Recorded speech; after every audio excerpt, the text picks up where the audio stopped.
The interview that we have all been waiting for. Kyle Shanahan went on KNBR to discuss the whirlwind of reports, rumors, and everything in between regarding 49ers Trey Lance, the quarterback battle, potential trade rumors. Oh, we got it all. And Kyle Shanahan responded to it. And we're going to talk about all of it right on the other side. But you already know what to do. Drop an SDS in the chat. Smash that like button and let's react to Kyle Shanahan.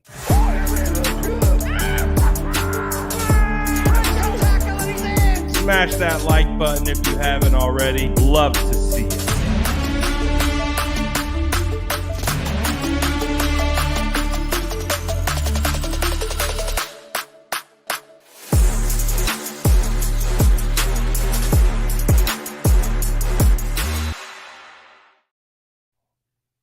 Well. We are back after going live for like 3 hours earlier today. We are now back discussing and reacting to what Kyle Shanahan had to say in regards to this never-ending quarterback situation is what it feels like. And so, of course, the reason why we've been waiting is because we wanted to hear what Kyle Shanahan had to say in regards to today's crazy scenario and the outcomes and everything that happened in between. So the only real like newsworthy stuff that came out of it, in my opinion, was that Trey Lance will play this Friday. So we talked about it earlier of like uh why this information all came out when it came out. Um and the fact that this came out before Friday, we were kind of rationalizing it as, all right, well, they don't want Trey Lance to get hurt. So they're kind of letting us know ahead of time that Sam Darnold won the quarterback 2 battle, and they're kind of letting us know like, hey, this is what it is. And so if Trey doesn't play on Friday, don't be surprised. Well, according to Kyle Shanahan, went on KNBR with Tolbert and Copes, um, who conducted the interview, and Kyle Shanahan said that he expects Trey Lance to play this Friday against the Chargers in the preseason finale.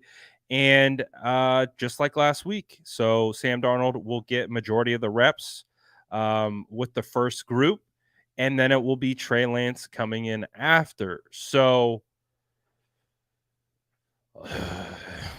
I mean, I've already seen some of the reactions on Twitter. A lot of people not really understanding why Trey would play at this point. What if he does get hurt? Like what are the repercussions that are going to follow that scenario? Um, Again, but it answered one of those questions. It answered why or what to expect with this preseason game coming up. Again, I didn't think he was going to play. I felt like that was an indication he wasn't going to play, but Kyle Shanahan said, nope, we expect Trey Lance to be playing against the Chargers, and he will come back in to spell the second string quarterback, which is Sam Darney. The Darnold. The Darnold. Um, so also on top of that, we also got more information about why Trey wasn't at practice today. So one of the reasons why, or according to Kyle Shanahan, the reason why Trey wasn't at practice today was because after Kyle Shanahan let him know that Sam Darnold had won the quarterback 2 battle, Kyle said that he gave him the day off based on, you know, basically reading the room and being like, yeah, you can have the day off today. So it's a tough situation for Trey, man. Just a really tough situation altogether. Clearly, I'm sure this meant a lot to him. So the fact that he wasn't able to beat out Sam Darnold, and then have to be at home and just watch all of this stuff play out online, I guarantee you Trey was watching it all on Twitter, on Instagram. He's on his phone. He stays connected. So I'm sure he saw the whole thing just spontaneously combust right in front of him. He didn't even have practice to go like separate from it. He went home, and I guarantee you just sat there and saw everything come out. And so man, it was a tough situation today. I feel bad for Trey, dude. Like, I don't care if you don't like Trey as a football player. You can have whatever opinion you want on your football players like that. Not everyone's going to see eye to eye on how they evaluate players or whatever, and that's okay. We're going to have disagreements on who is good, who's not good. None of that.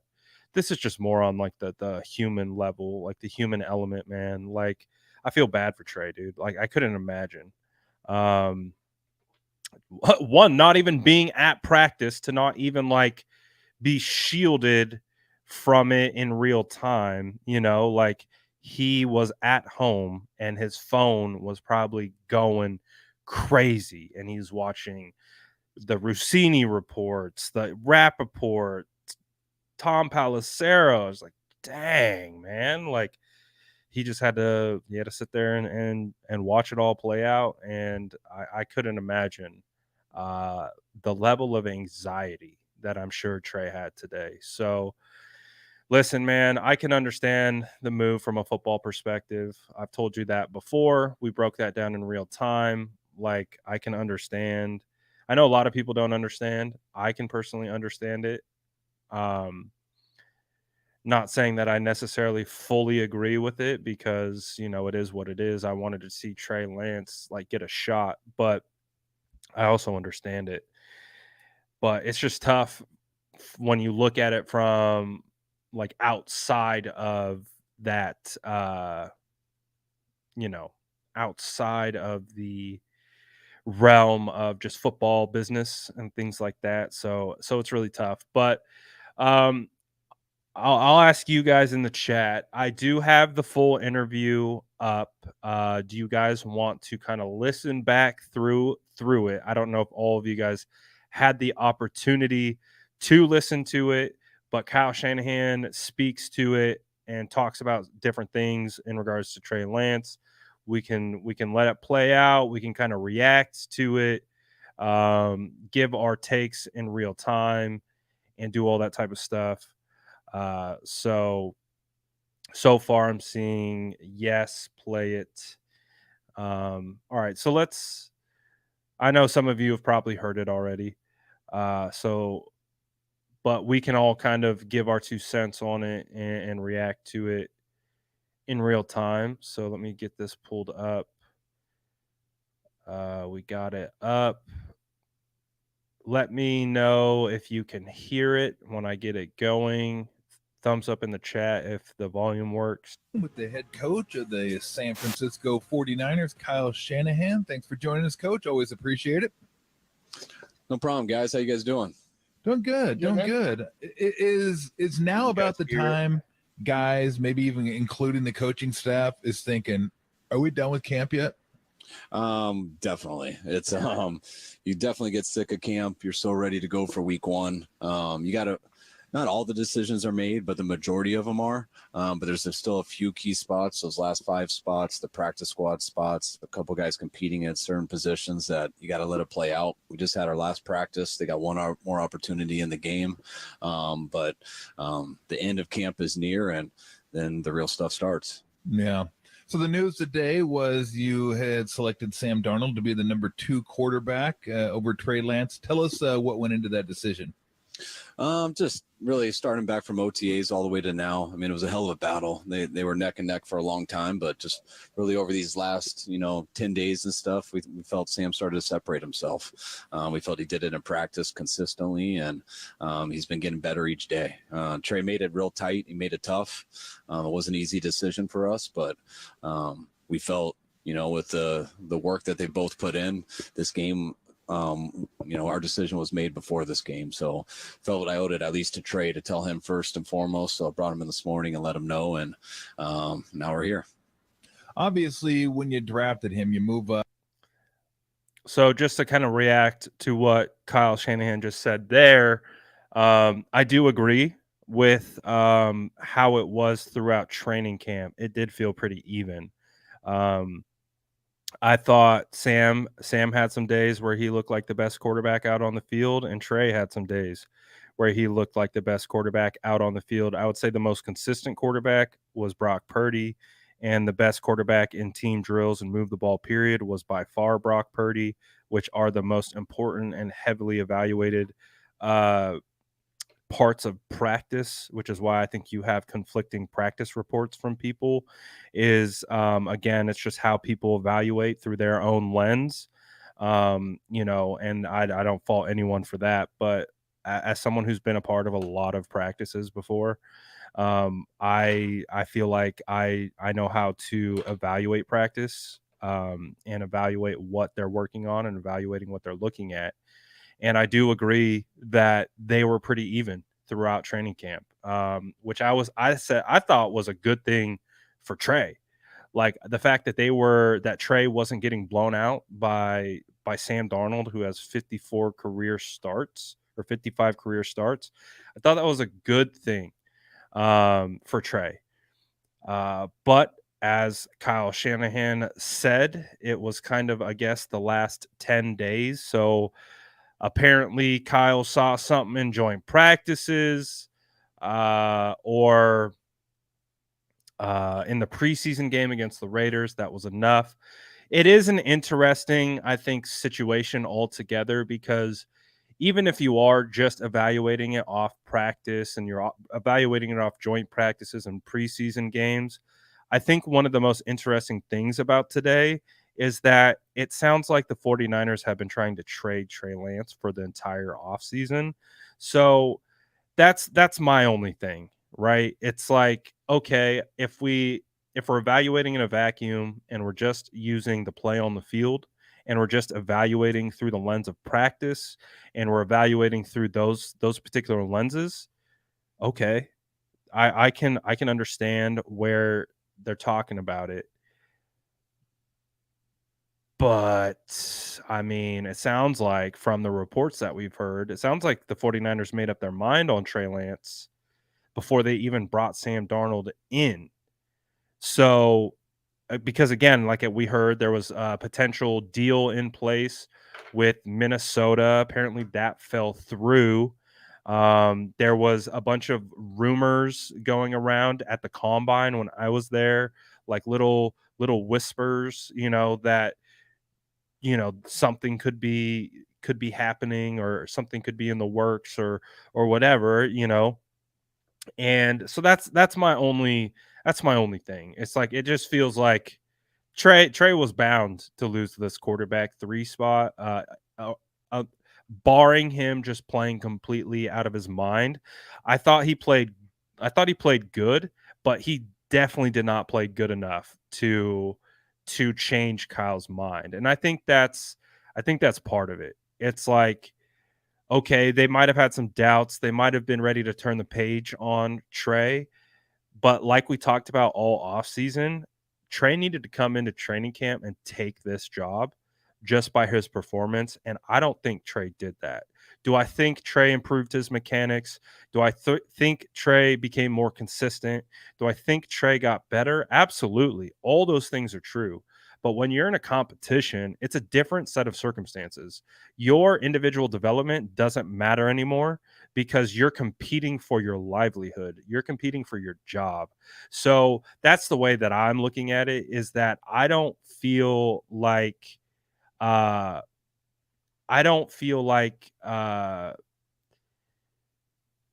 I don't feel like Trey would have had to come in and blow them out of the water. I think that's really what it was up to. Cosmo says sounded like Trey quit on the team. I wouldn't necessarily say he quit on the team, but I think Trey fought. You know, I'll give Trey that credit. I think Trey came in here and he battled, and it just wasn't enough. That's it. It just wasn't enough. Up to number 3 to get him. The idea was to have him be the franchise quarterback. It didn't work out that way. What do you think led to where we are now, that led to him not being the guy that you maybe had hoped he would be? I mean, it's, there's 3 years of it, so it's a whole story to it. But, I also don't think Trey, this means that he can't be with us or someone else ever in the future. I mean, this is just where camp went right now. We know what Brock did in his 7 games that he got to play, and that's why I was clear with all the quarterbacks here. And I think anyone who had asked me that, Brock had earned that spot. We weren't sure if Brock was going to come back or not. And we had the opportunity to add another in free agency with Sam. And those guys have been competing for the 2 spot. And Sam just beat him out on that. And it was a tough matchup for him, but he ended up pulling it off. And when you go back to 3 years ago, we made a commitment, looking at our roster and everything, that we felt it was important with our roster going forward that eventually we were going to need a quarterback on a rookie deal if we wanted to keep this team. And we made that decision back in after the 20 season, and we weren't going to look back after that. And Trey was the guy we went with, and we thought we would mix him in and ease him into some stuff the first year with a couple packages and stuff, but we didn't believe anyone we would have taken would have beaten out Jimmy that first year. And that's kind of how it looked, starting early in practice. And Trey did play a little bit earlier in the year, but when he broke his finger, it really kind of messed him up and took away that first year for him, where he had to overcompensate on some things, and it really kind of hurt him working through that. And it affected him all the way into the offseason going into year 2. But year 2 was the time that he did have the job. We were giving it to him. We were 100% committed. I'm having a hard time with the finger thing. Like, I totally understand Trey Lance broke his finger, and that definitely is a hindrance on him and all that type of stuff. But didn't Trey Lance throw the first touchdown pass of the year? Like, that's the part that just I have a hard time with. It's like, yeah, I'm sure that messed up his whatever, but Trey Lance also threw the first touchdown pass of the year against Detroit in the first drive of the year. So I don't know. I'm indifferent about it, but I know it's something that's discussed a bunch. But I'm like, well, Trey did throw the first touchdown pass week 1 against Detroit, like 2 weeks after that happened. So could it have been that bad? Again, just thinking out loud, but that's and we were tailoring everything for him. And yeah, he was working an uphill battle because of his finger stuff that he went through the first year, and how that had slowed down his process of just where he thought he would be. So he was a little behind on that. But Trey, the type of guy he is, the competitor, what he could do with his legs, we still felt confident that he would get it as the year went. And then he broke his ankle in the second game. And when he did that, it took away another year for him to develop. And that was unfortunate, so he missed 2 years to develop, not to mention the COVID year of his last year in college. So now he'd gone 3 years without it. And that opened up an opportunity for Brock. And, we took Brock in the 7th round. Obviously we weren't thinking we'd be in this position, but when Brock got that opportunity, he came in and he played at a very high level. And whoever would have been here with the way Brock looked, we were going to go with Brock. And that was the reality of it. And we gave him a big chance to win that 2 spot this year.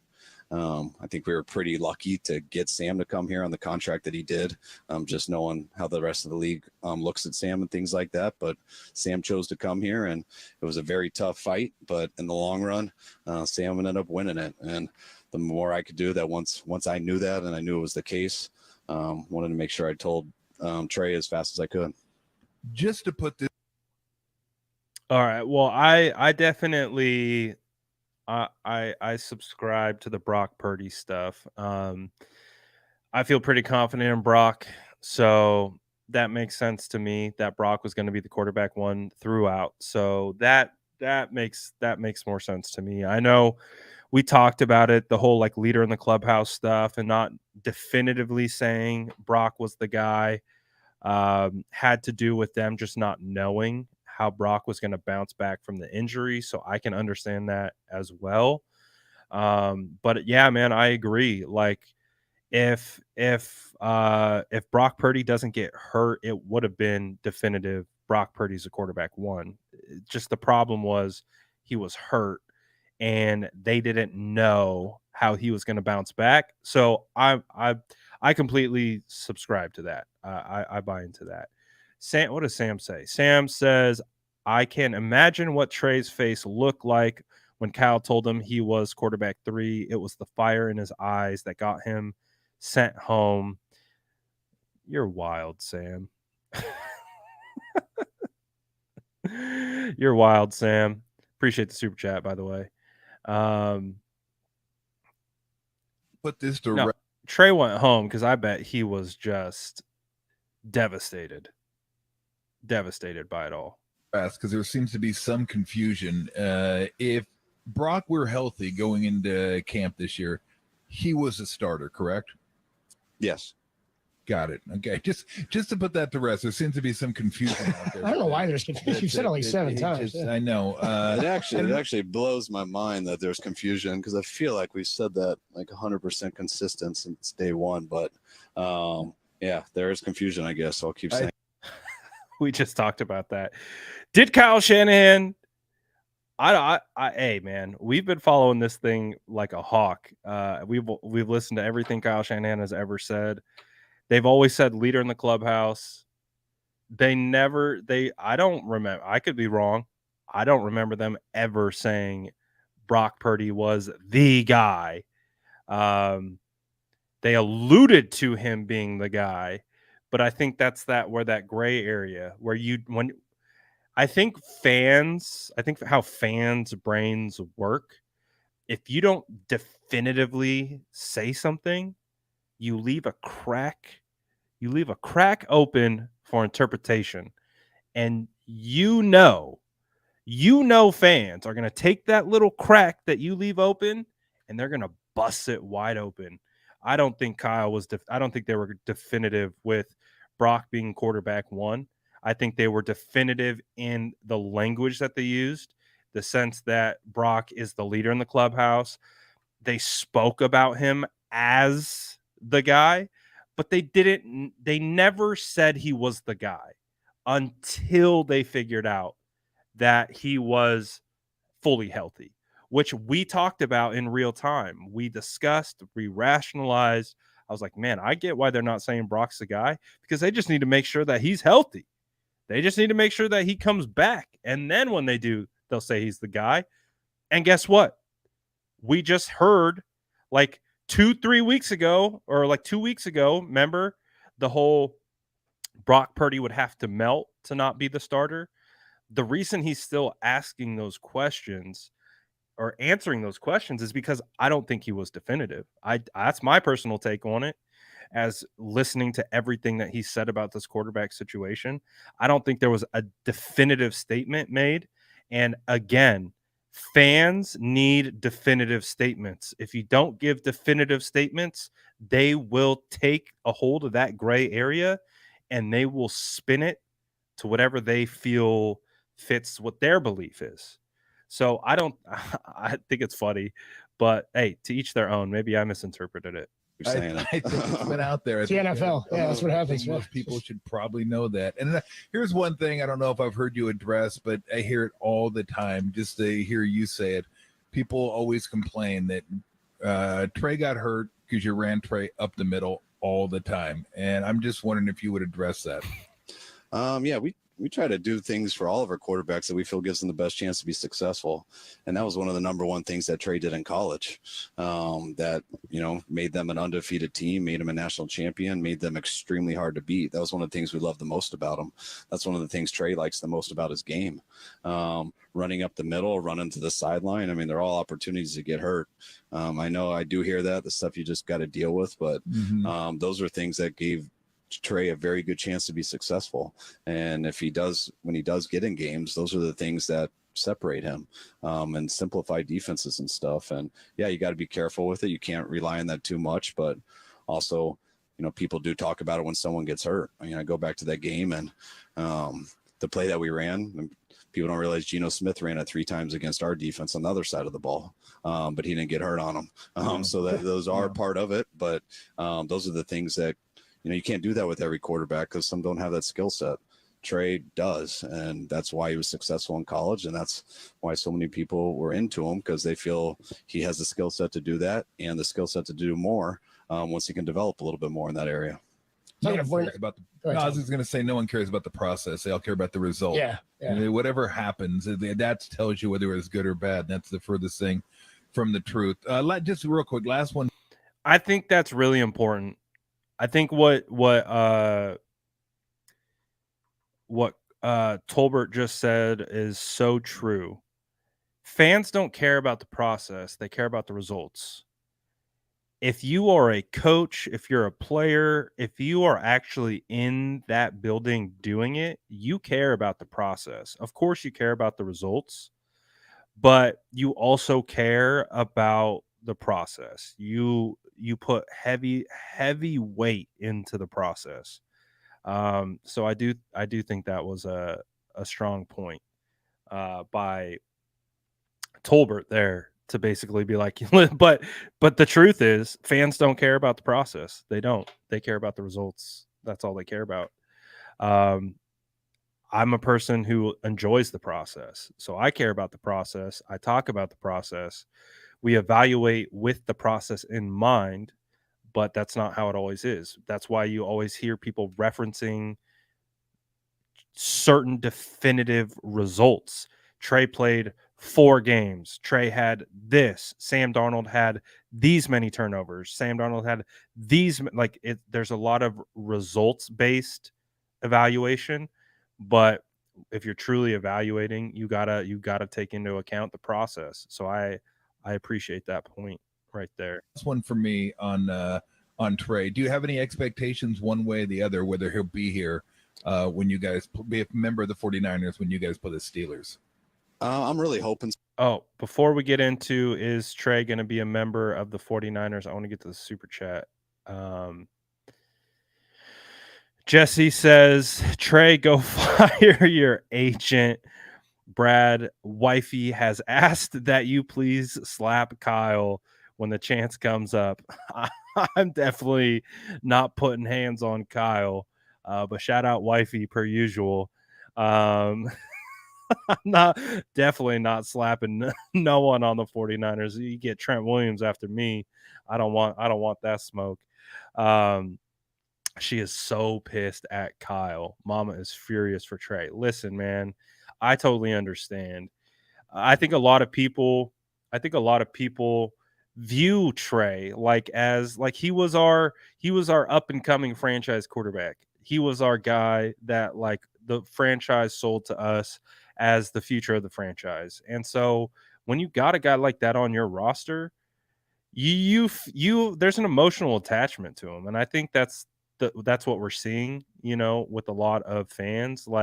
They want so desperately to see Trey Lance be successful. And so they're upset. And I totally understand, because what it feels like right now is that it feels like this is the beginning of the end for Trey Lance. It definitely feels like his time is coming to an end. But Kyle Shanahan spoke on that and the trade rumors and all of that right here. Be a member of the 49ers when you guys play the Steelers. I'm really hoping so. I mean, this isn't a thing that we're giving up on Trey. This is more of how Brock played in his 7 games, and that was decided before the season started. And then how good Sam's looked. They both looked good, but we do have to make a decision here, and you only get so many reps at it. And we feel starting about 10 days ago, Sam really separated himself, and we got to keep it real in that way. But I feel very, very fortunate to have both of them here. I really hope when it's said and done that all three of these guys are here, and you never know when that's going to come up. We needed 4 guys last year. Doesn't happen much, but if we can have Trey as an option here, I would feel extremely happy about that. I think the other quarterbacks in our room would, and I think our team would. Trey's a very well-liked guy, one of the better people I've been around, and I do think he's going to have a lot of success in this league. It's been a tough road for him because the times he has gotten an opportunity, he ended up getting hurt and missed that window, and now he's in this position, and we'll always try to do right for Trey. If there's a better situation that his heart's in and something like that, we're going to make sure not to do something that hurts him in that way. So that's stuff that I talked to him about this morning. That's stuff I'll talk to him about tonight and continue to talk to him about. But Trey knows how I feel about him, and I hope he ends up being able to be here, and that's the best thing for him. But we got to see what is the best thing from now until then. Taking it for you.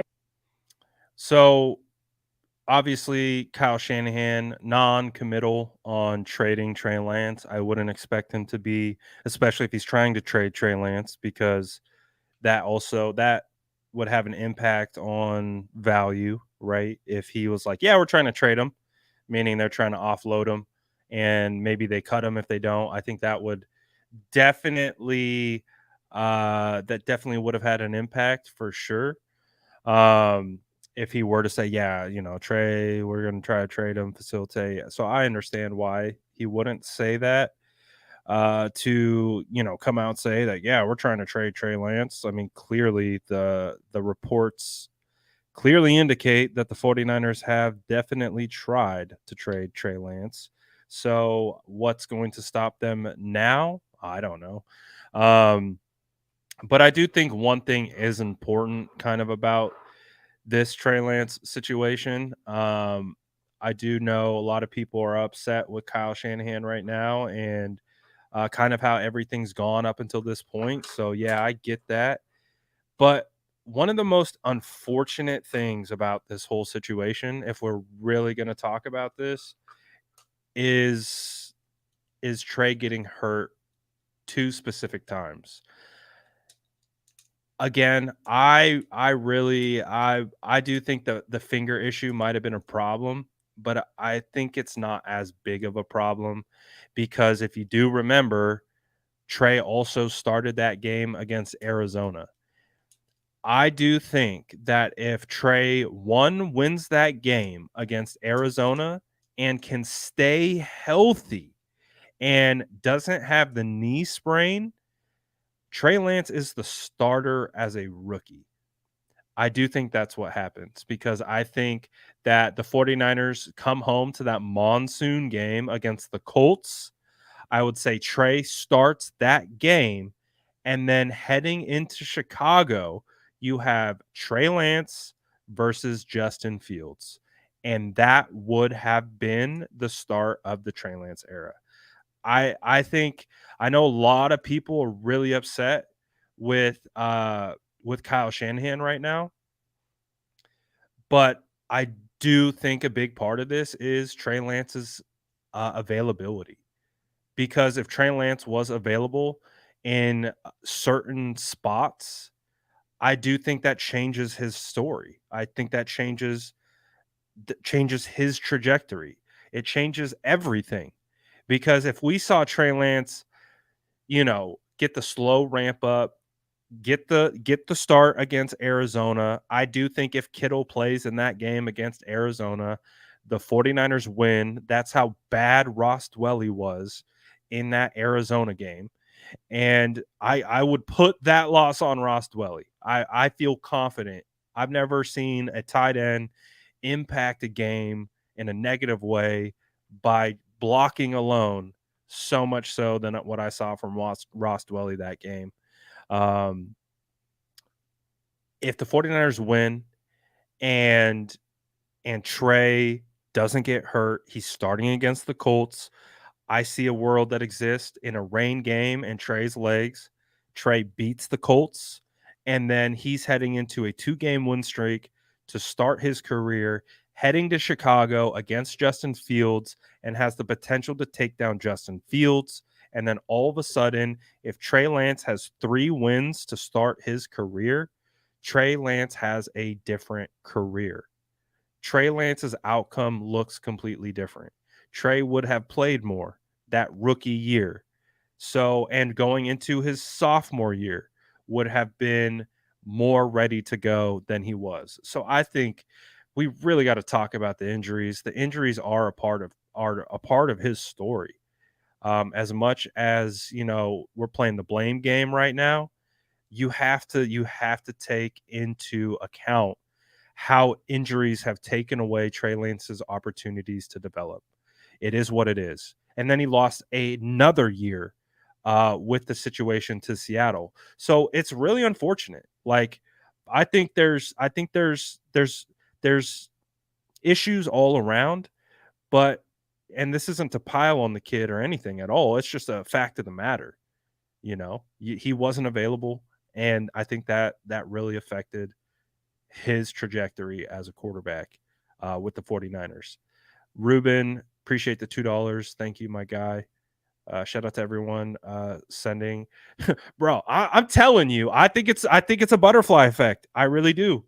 I think the fact that Kittle was hurt, if Kittle plays that game, they're scoring touchdowns where they didn't score touchdowns. But it's crazy. It's crazy how everything played out because it ultimately led to Brock Purdy. Does Brock Purdy happen?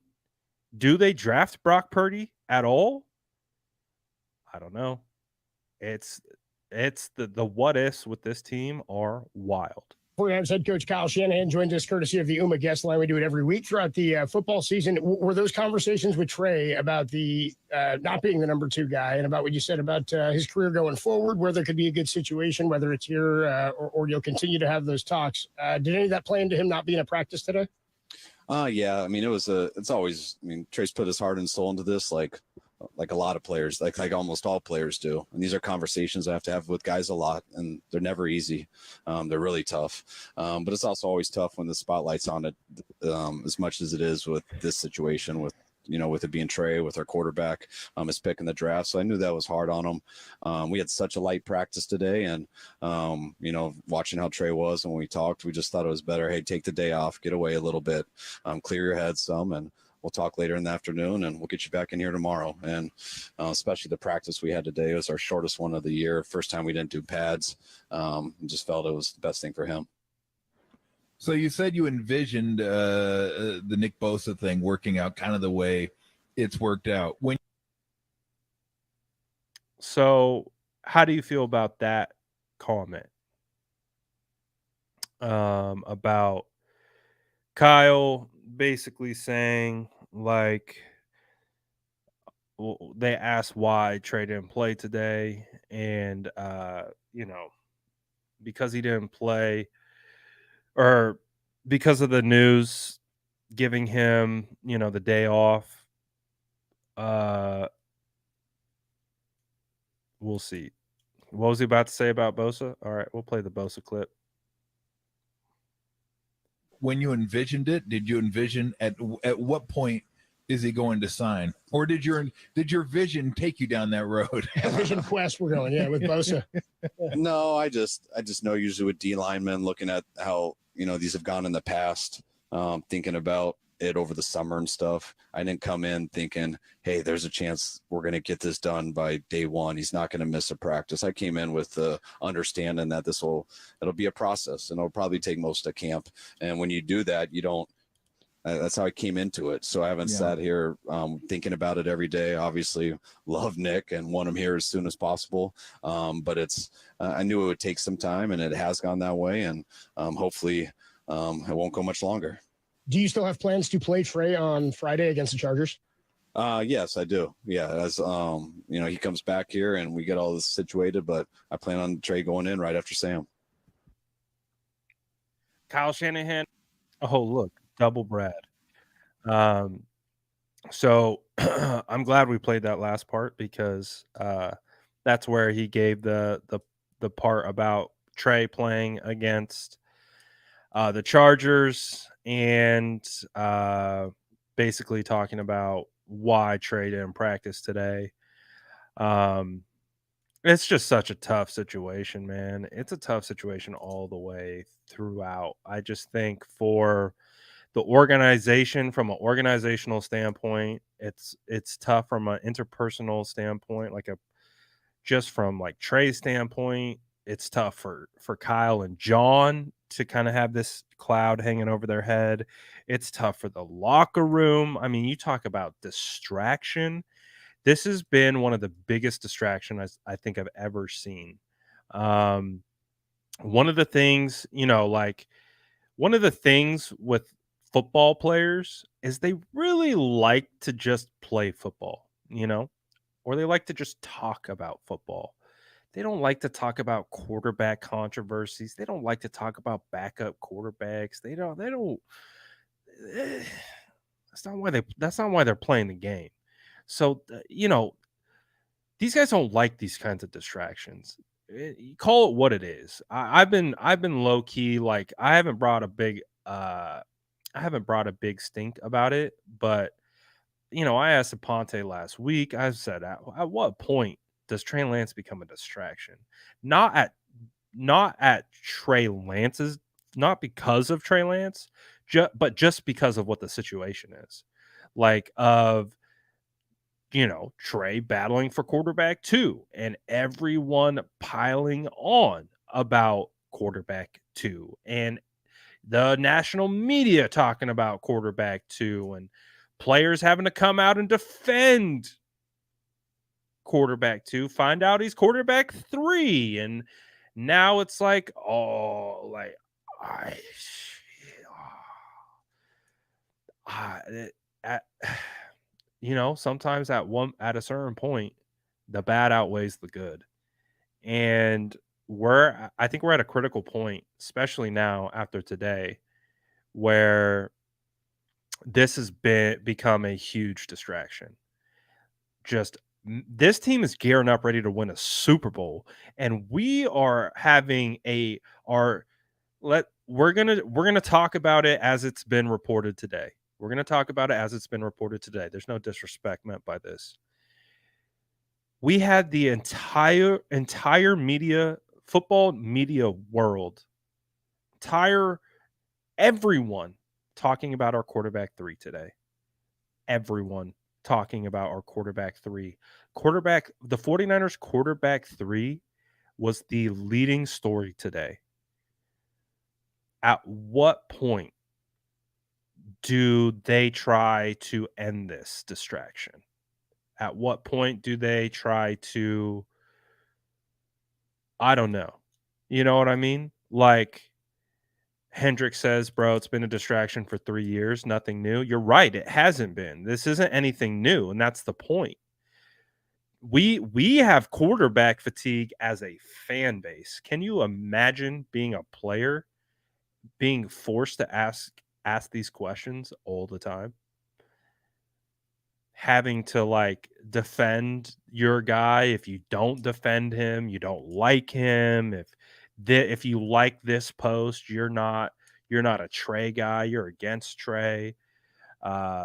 You don't take a picture with Trey. Oh, you're not friends with Trey. Like, you know what I mean? Like, it's very distracting.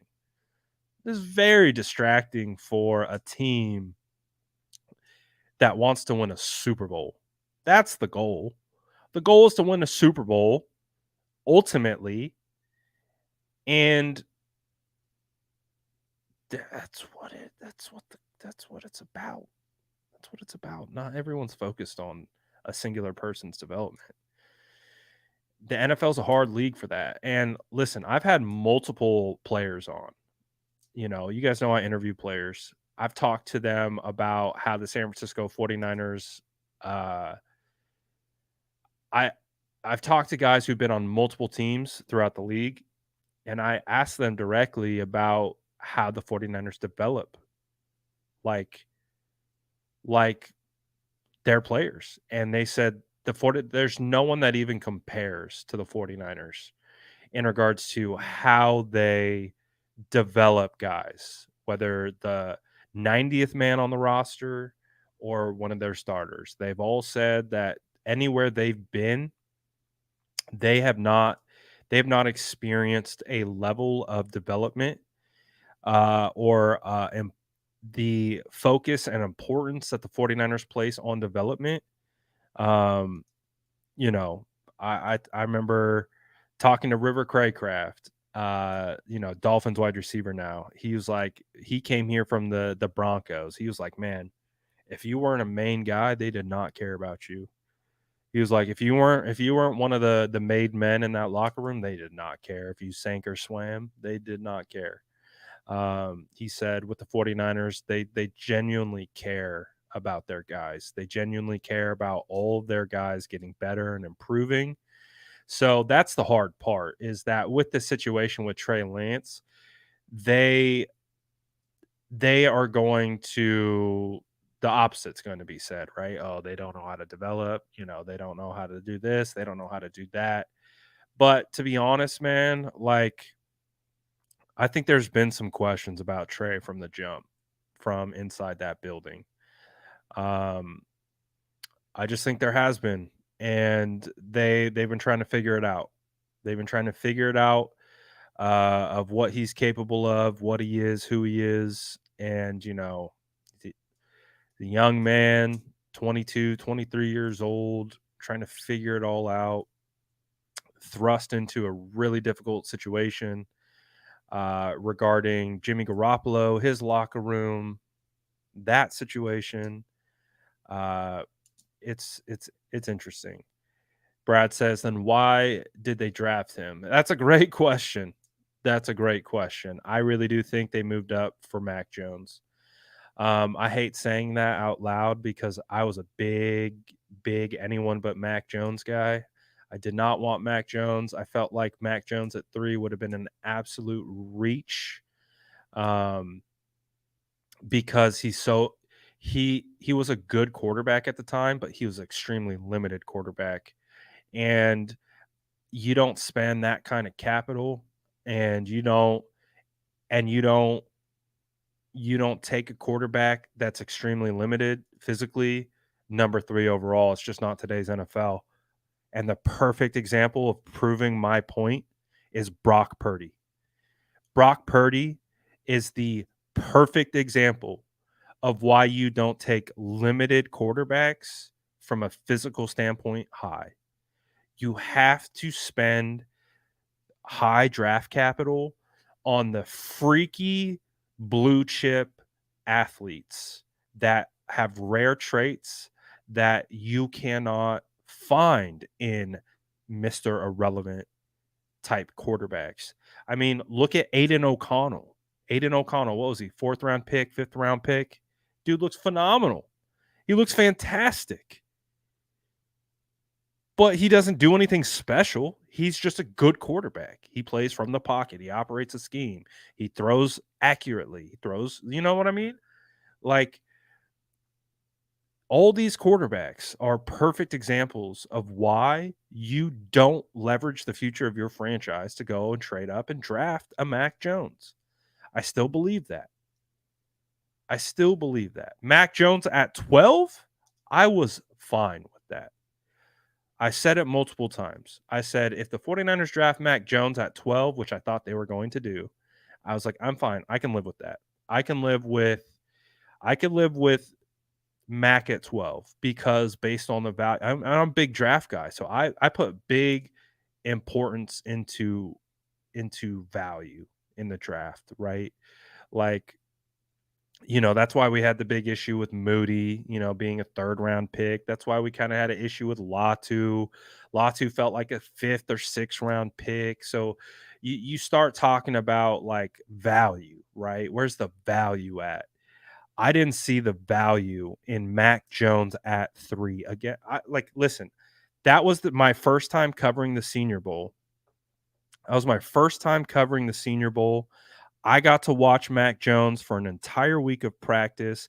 I stood 5 feet away from Mac Jones. I was on the field at the Senior Bowl, and Mac Jones was doing an interview, and I was standing right behind the camera just watching him do an interview, and I'm like, this guy is going to be a 1st round draft pick. I was just looking at him, just like the way he was standing. I was like, this dude just looks like such a goofball. And again, that's not like how you evaluate. Like, obviously, you evaluate play on the field, the intangible qualities, all that type of stuff. But I was just looking at this guy. I'm like, oh my gosh, like, there's no way that this guy's a top 10 pick. Like, I just couldn't see it. And I still believe that to this day. If you could have got him later, that I'm fine with that, because there's such a drop off in value from top 5 to top, like, the 10 to 15 range. There's just such a huge value drop off in regards to the types of talent that you can find. But that's why I was like, I really do think they went up for Mac Jones, and they just came across a ton of red flags on Mac Jones. Look, I took this video. There's Mac Jones just standing there, and I'm just looking at this guy, and I'm like, man, this is a top 5 pick. Like, I was like, I just don't see it. I just don't see it.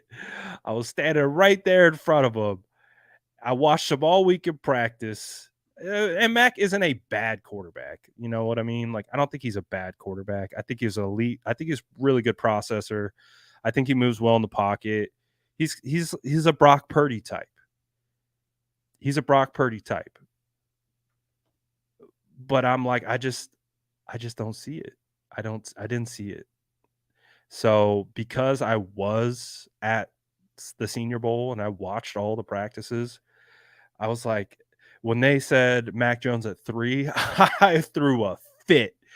I'm going to be honest. I threw a fit. I hopped on live instantly. I remember that.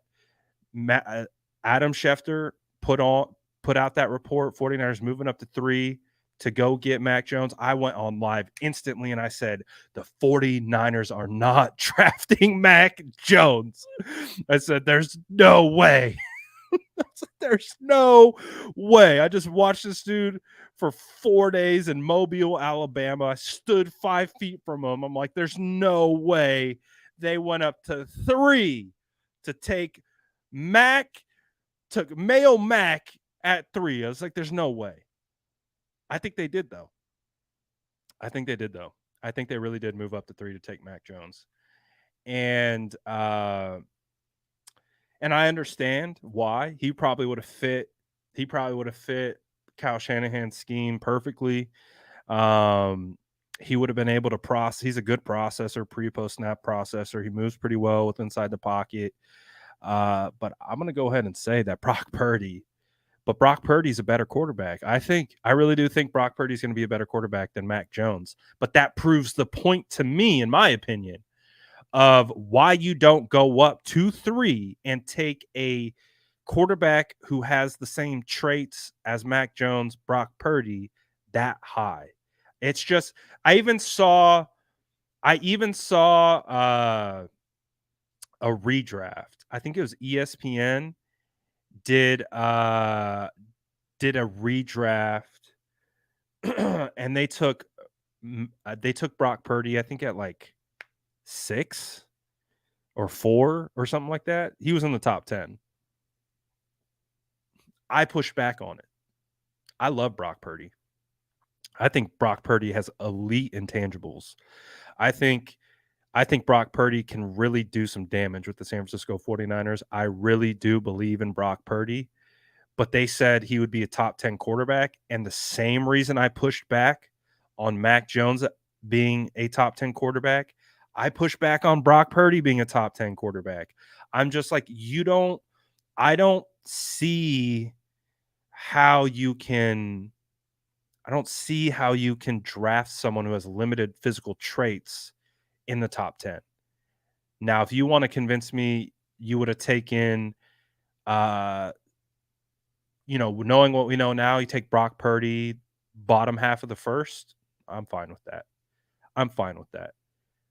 But again, that's how I evaluate. That's how I look at the draft. That's how I look at everything, and that's why I didn't like Mac Jones at 3. I can understand it. I can rationalize it. I don't like it though.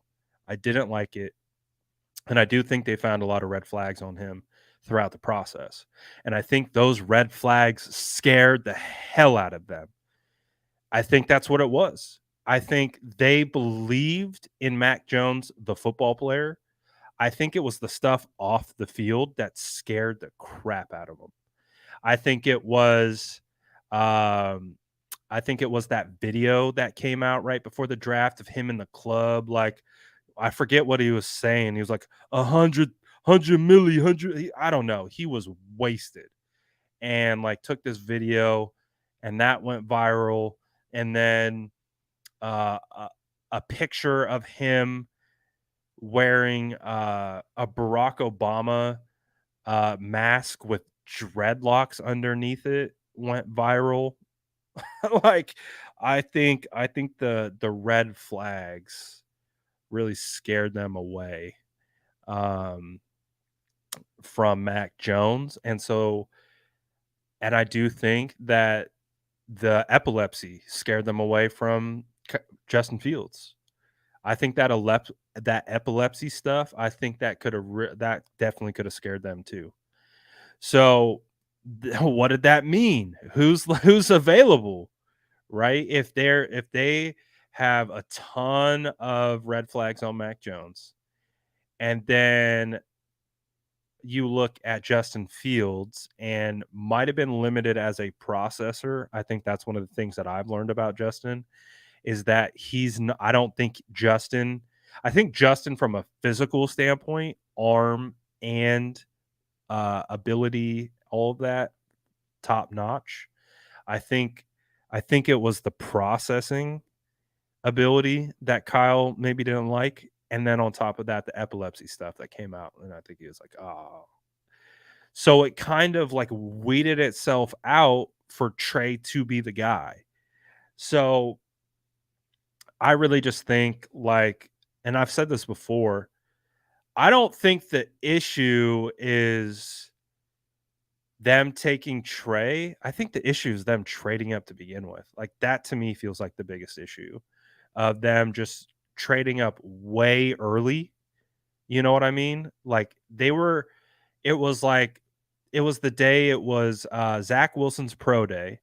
So they're still in the pro day circuit, and they just shook the league by trading up all the way to 3. They had like 2 months. I think that was the flaw. I'm okay with the process of going up to 3, thinking you're going to be able to get a franchise guy. I'm fine with that. Like, but I think it was a little too soon. I think they needed to let the draft play out a little bit, and they didn't, and they tried to get ahead of it, and then they realized when they got up there, they're like, oh, well, we don't feel as comfortable with Mac Jones at 3 anymore. Well, we don't feel comfortable with Justin Fields at 3. Trey Lance looks clean. I mean, he's a good kid. Spins the ball pretty well. Looked really good in his pro day. Won a lot of games. Threw a lot of touchdowns. Not one interception. I think they sold themselves on Trey, despite the raw ability that he had. But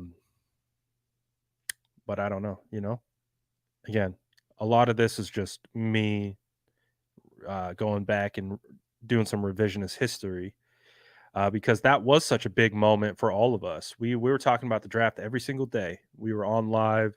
We were talking about who it was going to be, all that stuff. And it just like, I just keep coming back to like, man, if they just didn't trade up, right? Just you kind of let the draft play out. You let the draft play out, and you see someone slide, make a move, go get them. Or you just sit in your spot and Mac Jones falls right into your lap, or Justin Fields falls right into your lap, and that felt like I felt like if they're a little bit more reactionary opposed to proactive, that probably would have been a little bit better just based on how much changed from the perception of the quarterbacks from when they traded up to when the actual draft happened. Because if you remember, Kyle still tried to trade out of number 3. He called his boy LaFleur and said, "Hey, is Aaron Rodgers available?" So it just feels like what ended up happening at 3 was like the last. It was the last option. It was the last option. They missed out on Stafford. They missed out on Deshaun Watson. They got to 3 and realized maybe this wasn't the best decision. Let's see if Aaron Rodgers is available. Okay, Aaron Rodgers isn't available. All right, let's, I guess, go Trey Lance.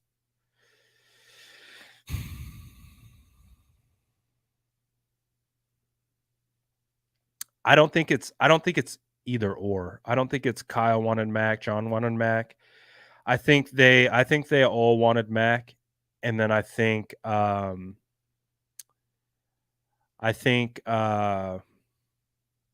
they had to like make a decision as an organization. Do they want Mac with the red flags that he had?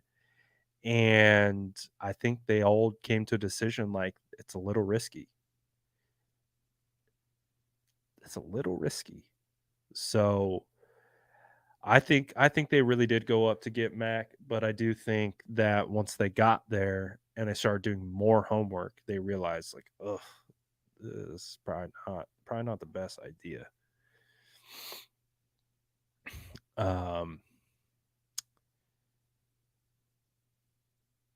Could have drafted Watson in 2017. Yeah, I agree. That's honestly what I wanted the 49ers to do. I was a huge Watson guy, like huge. He was my favorite college football player at the time. I was I don't know, like I'm a Cal guy, but I fell in love with Clemson because DeAndre Hopkins was like one of my all-time ever favorite draft crushes.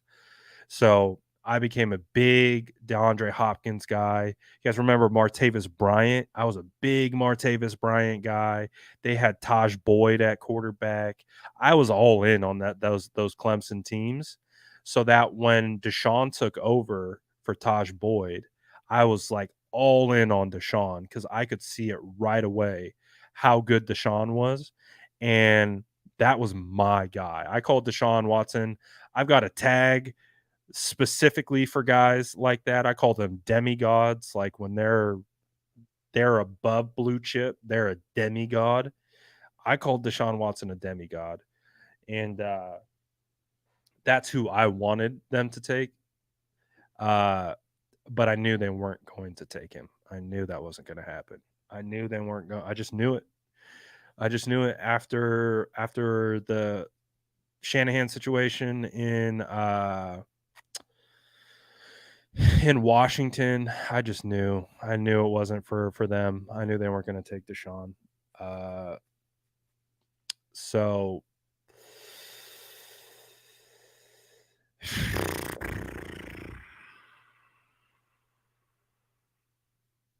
Bleh. Bleh.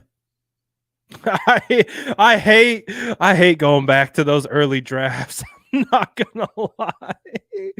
I hate going back in the time machine, man, because if they would have let me draft, man, if they would have let me draft for this team, we would have a super team. I like Fred Warner in the draft. Fred Warner was a guy that I really liked. I didn't necessarily have him valued as a third, but if our whole staff decided like, oh, this guy's a third round value, I would have taken Fred Warner. George Kittle was a draft crush of mine, absolute draft crush. I would have taken George Kittle before the 5th round. That's how much I liked him.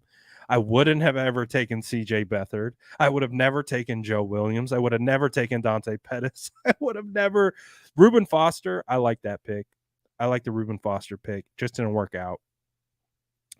So, I don't know, man.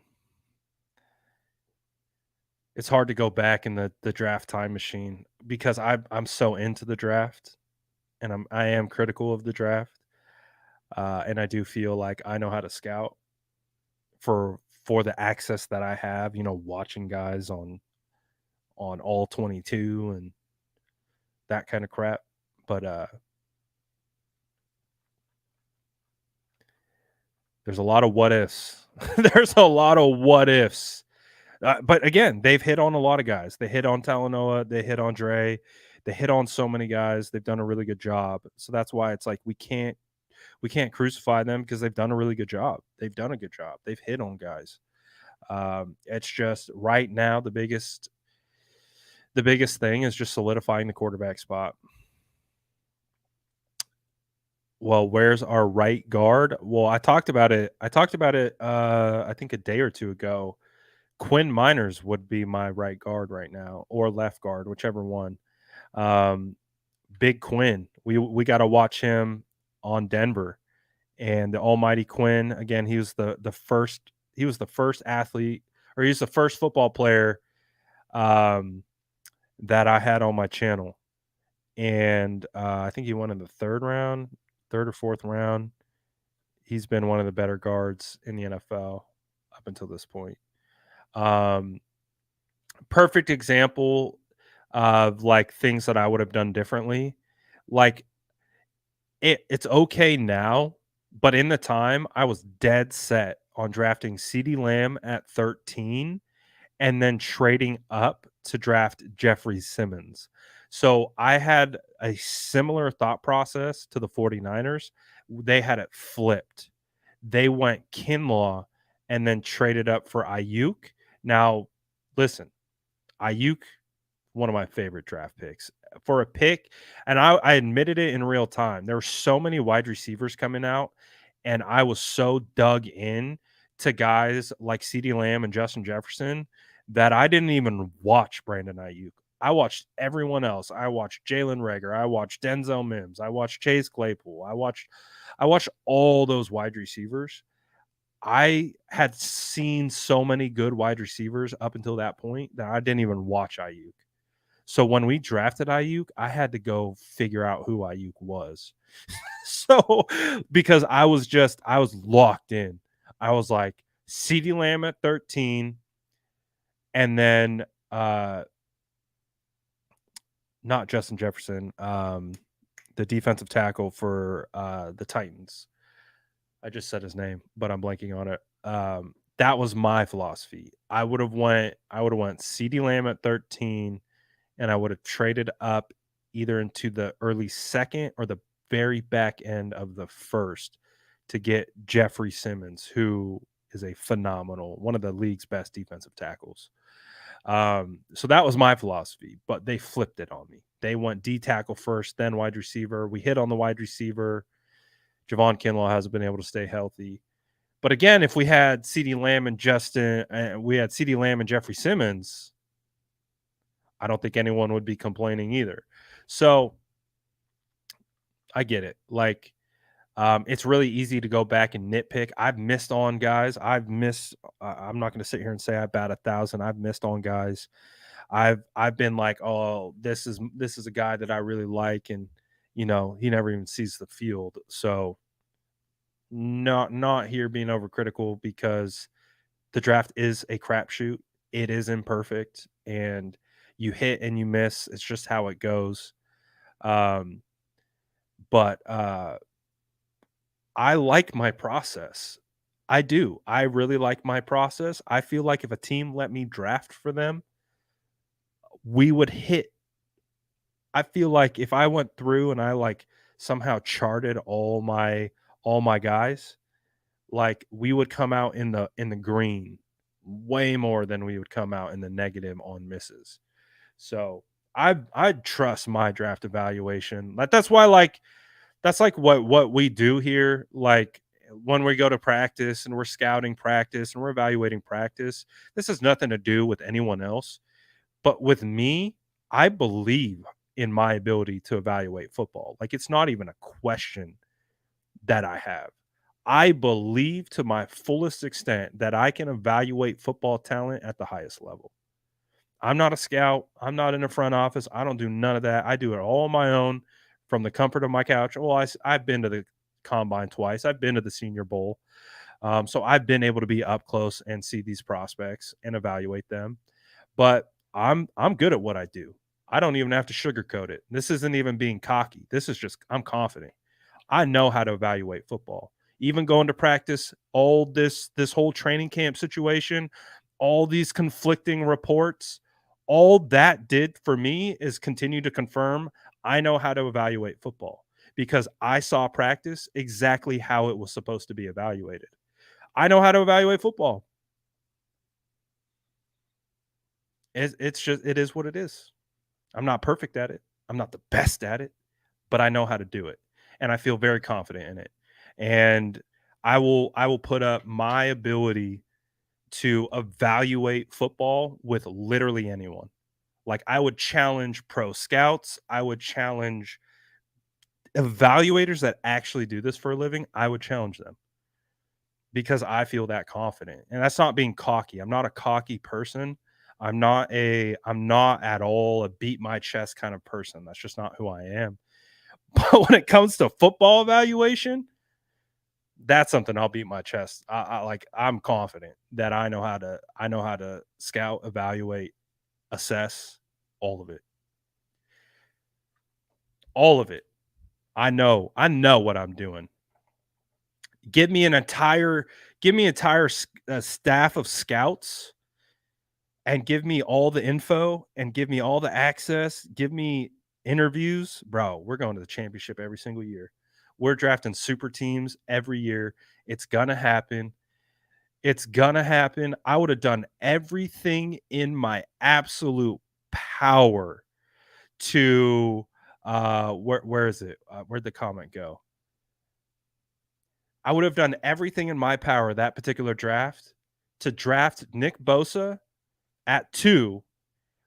Brian Burns went at 15. Okay. We had a pick number 34. I would have taken pick 34. I would have taken whatever else I needed to do. I would have packaged it up, moved up, and I would have absolutely taken Bosa and Burns in one draft. Could you imagine that? We had Bosa and Burns. That would have been fire. I did see Quan Martin. I saw my guy Quan Martin with that nice interception in the end zone. Hey, shout out to Justin. Justin could do it too. Justin would come with me. Justin would be a part of our the sourdough scouts for sure. Justin's coming with me. We're going to the top, all the way to the top. You don't get it yet. You don't get it. Just kidding. But I don't even know how we got on this subject. I think it just comes down to, like, we got talking about the draft. We're in revisionist history mode. We're going back through all the memories of all, like, how we got here, why we're here, discussing it. And it just comes down to, like, it's just an unfortunate situation. I don't know if this is a salvageable situation with Trey Lance. I don't see a situation that exists where we can salvage this. Because if you guys do remember, right, like, we did our film breakdown. We did our film breakdown in the summer. And the thing that I said from watching, we watched the film breakdown and I was like, man, I do think Trey can be successful, but I don't think it's going to be with the Niners.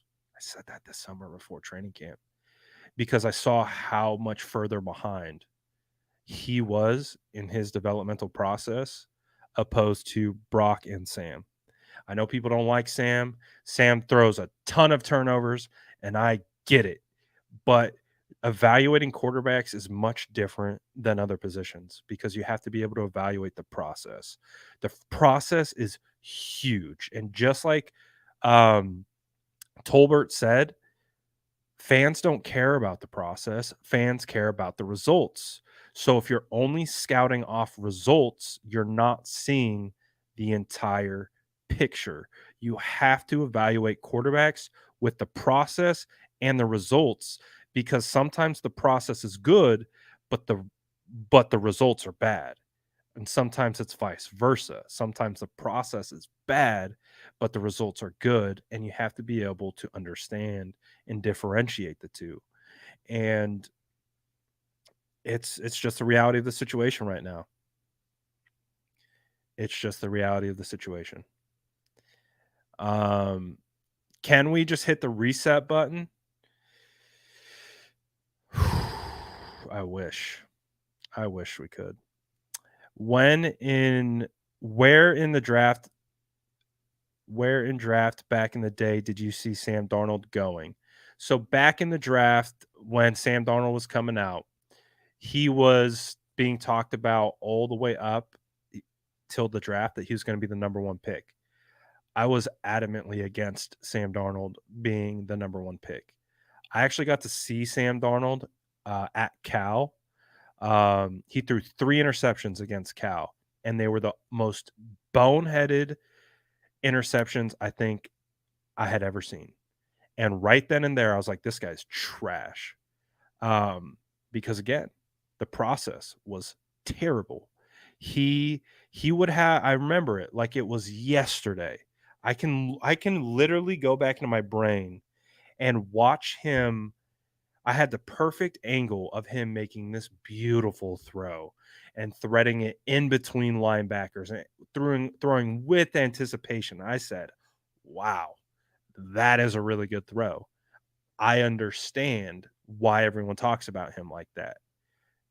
And then he proceeds to throw 3 interceptions against the Cal Bears, who weren't good at the time. And the way he threw them were just terrible decisions. And I always put emphasis into the process of quarterbacks. People see the big arm, the mobility, and they're like, yeah, he's great. I'm like, that's not how you evaluate quarterbacks.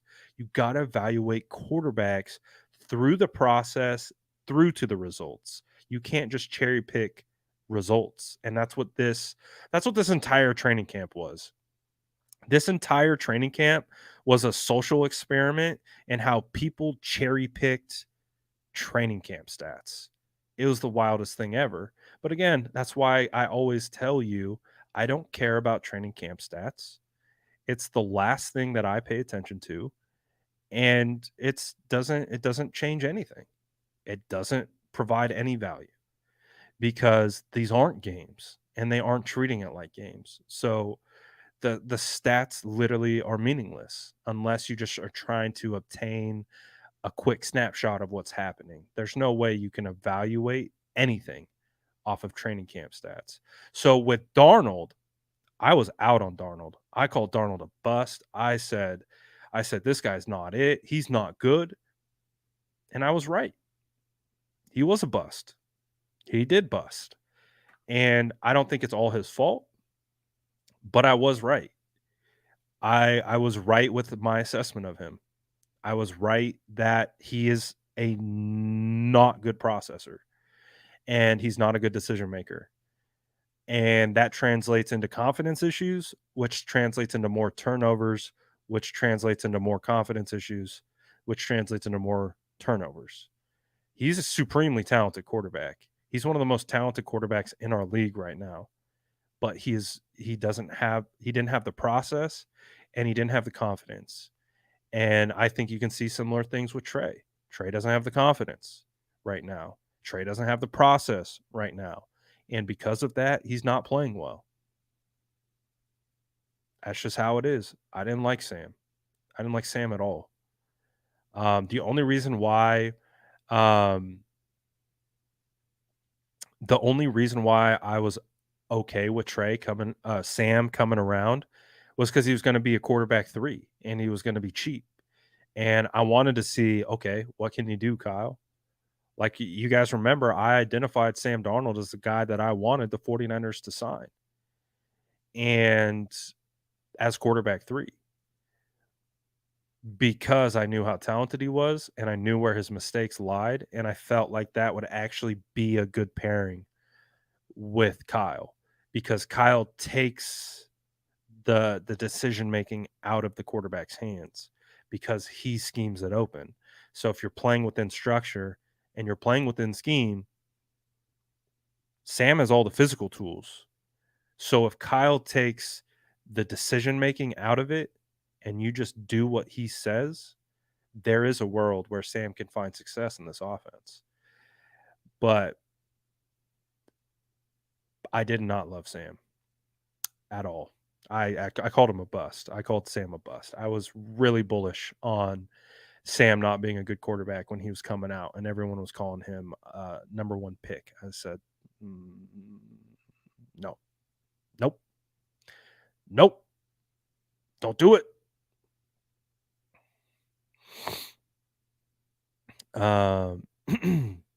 Joseph says, ready for the season to start. Even though this decision will be talked during the start of the season, during every game by broadcasters, I'm just ready to see the team ball out as a unit than a quarterback. I agree with this. I agree with this 100%.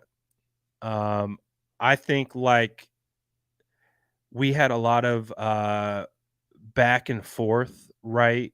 Because weird training camp reports, right? No one knew who to listen to in training camp because there's so many different opinions coming out of training camp. That made it a really strange training camp because no one knew who to listen to. And so when preseason started, a lot of that died down because we could all see with our eyes. And again, Brock going out and playing last week, we could see with our eyes. We could see all of it, and it's really similar to how training camp played out. So now that everyone sees it, there's a little bit less conversations, at least about Brock. I think before, like in training camp, people were really concerned about Brock. I kept telling everyone, I'm like, there's nothing to be concerned about. He's checking all the boxes based on where he's at in his rehab process, based on how he's performing, based on how he's moving the ball, pushing the ball downfield. There's nothing to be concerned about. He's just finding his groove. That's it. He's just settling in. Everything else, arm strength, velocity, zip, mobility, I see it all. Mentally looks great. He's just settling in. And that's what we saw. And so throughout the entire process, I think once the games start and you're only seeing one quarterback, no one's going to care anymore. You know what I mean? Like these conversations are going to die down once the games start. Once the 49ers win a football game, no one is going to care. That's what it comes down to. People are only going to care when people are going to make a weird thing about Brock if he makes mistakes in games that cost us a game. They're going to somehow tie it back to Trey. They're going to somehow tie it back to Kyle. It's just how it's going to work. It's just how it's going to be. There are going to be people out here that do not give Brock Purdy any leash to make mistakes. There are going to be people out here that are actually going to crap on Brock Purdy if he makes mistakes, which I don't agree with. I think you have to give him some time, just like you would give Trey Lance time. Brock is still a second-year player, first year as a starter, coming back from a major surgery on his throwing elbow. There's a lot of variables at play. And people, just because he was named the starter, they're treating him like he's a top 10 quarterback which even though the numbers might have indicated that last year, I don't think he's a top 10 quarterback yet. I think he's right in the middle. I think he's probably somewhere between 15 and 20 right now, and we need to see what he does this year. But there's going to be people who are at every turn where if he makes a mistake because of those situations, he's gonna get crucified for it, and that's just how it is. Crowfeed Reaction says, "What is your process for building a team? For example, Kyle and John's priority when they took over was getting defense, specifically D-line first. Are you more about getting the right quarterback first?" Shockingly enough, I would be about building my offensive line. I don't think that's much of a surprise from anyone. It's always one of my number one philosophies. Like, I would be building the O-line out. I would make sure my offensive line was as good as it could be. Because, and same thing applies to the D-line. I'm a trench guy. I believe in trenches. I believe in building inside out. So obviously quarterback's huge. Quarterback is its own beast. So you gotta find the quarterback. The quarterback is I really do believe the quarterback is like its own entity outside of the rest of roster building, because every single person is trying to find a top 10 quarterback. Every single GM, every single coach, everyone is looking for that top 5, top 10 guy. So that in of itself is its own entity. We're trying to find a quarterback no matter what. That doesn't matter. That will never change. Until we find that guy, we're looking for that guy. But in the meantime, I'm making sure my offensive line is protecting whoever that can be. We are going to be a run-heavy team. We're going to run a lot of zone. We're going to run a lot of outside zone. We're going to do a lot of gap scheme. My offense would look a lot like Kyle Shanahan's. That's how I would run my offense. My offense would be just like Kyle Shanahan's. Get the ball out quick. Use the defense's keys against them. Attack, aggressive. Run the football. High percentage throws. Take your shots when it matters. But it would start up front. My center, my 2 tackles would be the best center and the best 2 tackles in the league. I could go with like top 15 guards, but my offensive line would be the best offensive line in football. If I could build an offensive line, obviously Trent would be a part of that, but I look at the Eagles' offensive line. The Eagles have done a phenomenal job building their offensive line. I think they have one of the best offensive linemen who is not playing because he's behind Jason Kelce. Cam Jurgens, he's not even playing because he can't get on the field because Jason Kelce still plays. When Cam Jurgens gets in, he's going to be one of the best centers in the league. I wanted the 49ers to get Cam Jurgens so bad. But you look at Lane Johnson, you look at their other left tackle, you look at I don't know why I'm blanking on everyone's name all of a sudden. I know these guys' names like the back of my hand. Dickerson, Mac Jones, former tackle guard guy. They got a new guard. It might be Cam Jurgens now, but I would definitely be building offensive line, defensive line. Quarterback's its own entity. But for me, it starts in the trenches. That's why I like how the 49ers have built their roster. They just don't put that same emphasis on the O-line. Landon Dickerson, thank you. They put the emphasis on the D-line for sure. O-line, they're a little bit more patchworky. They're a little bit more patchworky, They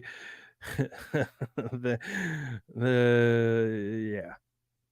I would spend high draft capital on offensive linemen. I would trade for offensive linemen. My O-line would be the best O-line in the NFL. At least that'd be my goal.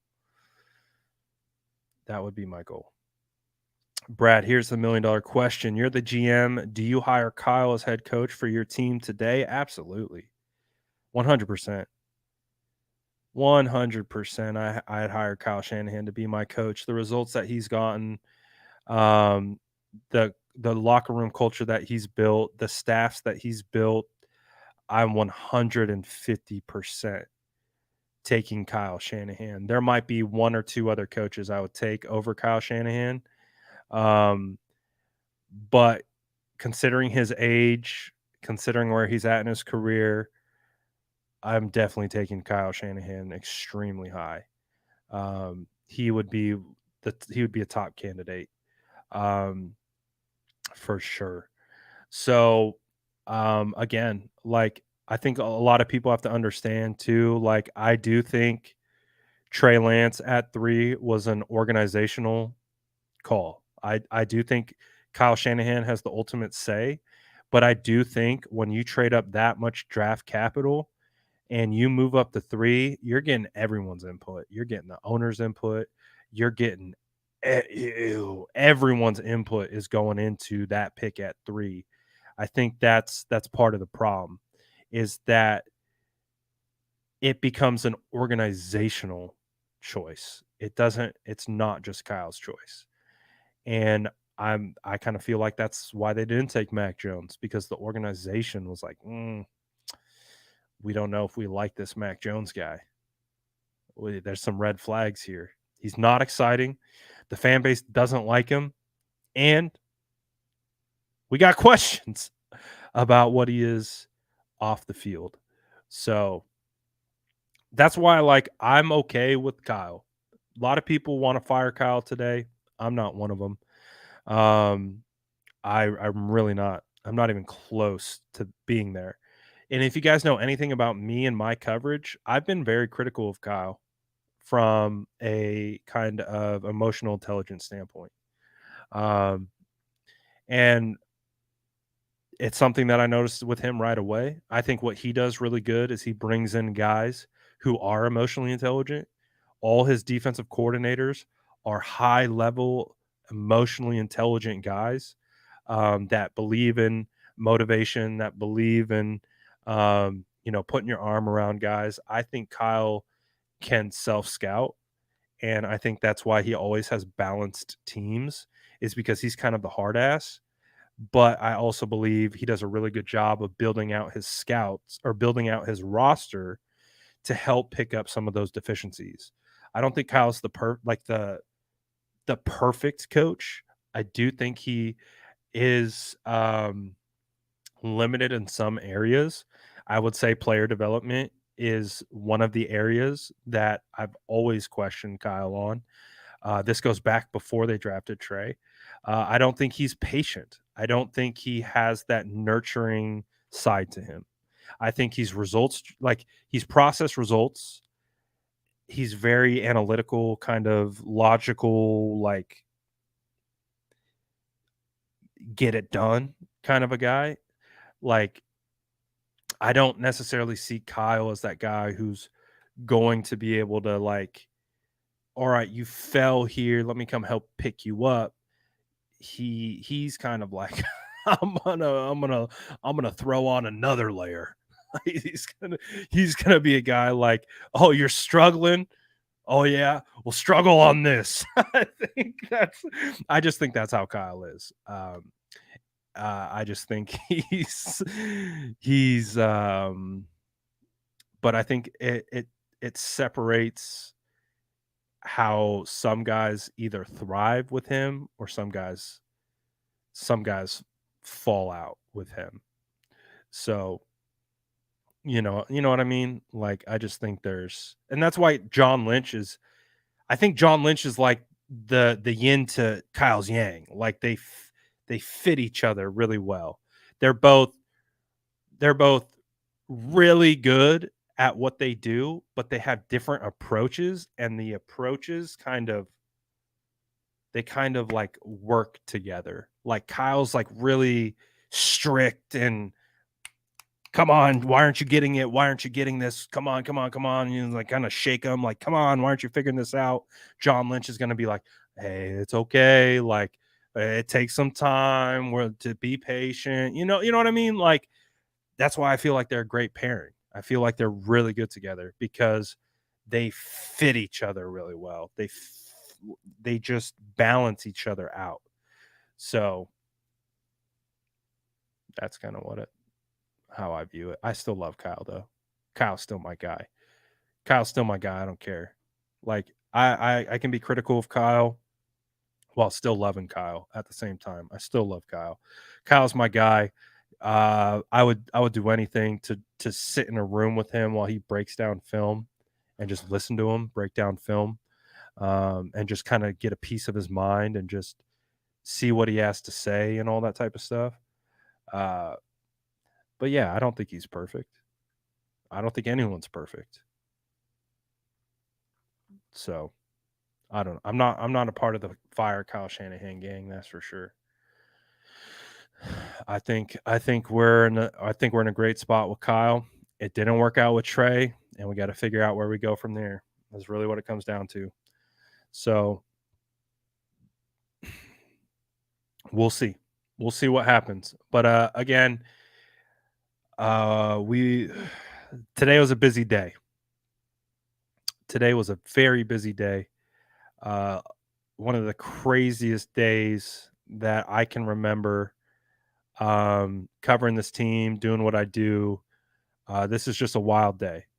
I've talked about it earlier. This is going to be a day that we're going to remember for a long time, just because of how crazy it was. Not necessarily for good reasons, but today was a crazy day. We don't know what the future holds for Trey. We don't know if it's on this team. We don't know if it's on another team. I don't think we have our answer yet. I don't think anything that Kyle said on KNBR. Appreciate that. Let's go. Welcome to the channel, by the way. Welcome to the SDS. Yes, when it's draft time, come through. Come through. We love the draft over here. But listen, at the end of the day, when it comes to this whole quarterback situation, Brock Purdy's the guy. And we're gonna rock. We're gonna rock with Brock. We're the Brock star. That's our guy. I have a lot of faith in Brock. I have a lot of faith in how he's rebounded from this injury, and I do believe Brock Purdy can lead us far. I really do. Based on how this team is built, based on the weapons, based on the defense, based on it all, Brock can be that guy for us. So I feel very optimistic about this season. Sam Darnold. I understand. I get why Kyle likes Sam. I do. Sam's more talented than Brock, and it's not even close. But Sam has issues. Sam doesn't have nearly the ability that Brock has from a processing standpoint. Polar opposites. So what I do think Kyle is trying to do is trying to see if he can refine Sam's processing, because if he can, Sam could be a really good quarterback, but he's just got to make good decisions. And then with Trey, it just hasn't worked out. It's not a good fit.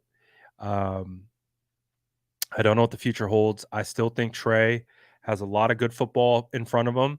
It's just not going to be with the 49ers most likely.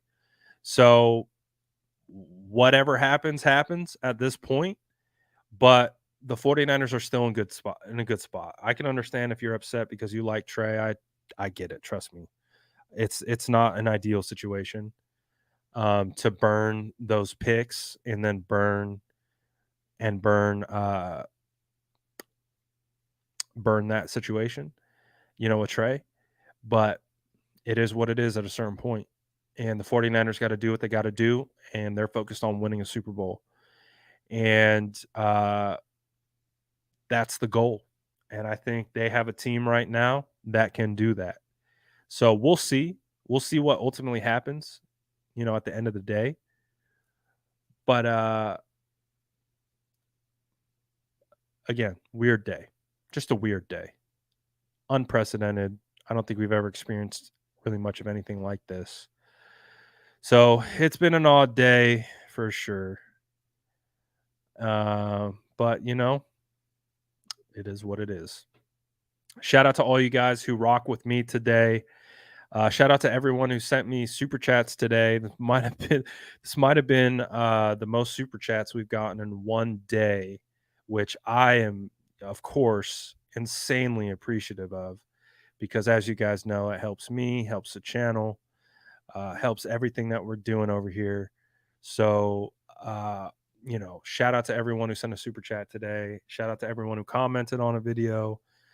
Shout out to everyone who vibed out. You know, got their frustrations off their chests, did whatever they needed to do. We got through it together. We'll continue to get through it together. So shout out to SDS, man, Sourdough Squad. We stick together. We're not about. We'll critically break things down, but we're not about assigning blame here. You know, it's too easy to assign blame. Assigning blame it really takes zero effort. Do you know what takes effort? Really trying to understand what's happening. That takes effort. Just saying, oh, this guy sucks, fire that guy, do this, do that. Anyone can do that. What takes real brain power is actually trying to break down the dang situation. So I appreciate all you guys who vibe with that type of content. That means we're perfect for each other. So that's why we're the SDS. Shout out. I see all the boys in the chat. See all the boys and the girls in the chat. Appreciate you guys. I'm going to get out of here for now, but you already know what to do. Smash that like button on your way out. I appreciate all y'all. My guy. Love seeing all the homies in here. Smash that like button. Appreciate you guys. And hey, tomorrow's a new day. Tomorrow's a new day. Who knows what tomorrow will bring? Bosa getting paid? God, I hope so. We're here to find out. But shout out to you all. I'm out of here for now.